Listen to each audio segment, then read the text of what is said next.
Hello everyone, welcome to Drawleaper channel. In today's video I am going to show you how to create a Telegram account on your Android phone.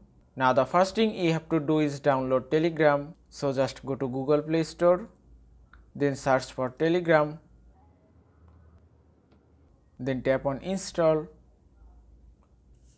and it's done. Now open Telegram, then tap on start messaging, then tap on continue, then tap on allow. Now from here choose your country,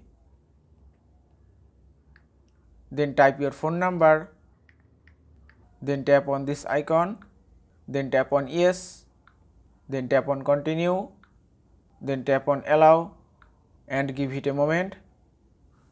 Now a code will be sent through SMS text to verify your phone number and you can see it's verified automatically. Then tap on continue to get notification from Telegram, then tap on allow. After that you are all set up to start using Telegram. Now if you want to start messaging, you have to just tap here. Now from here you can choose any contact for messaging as you want.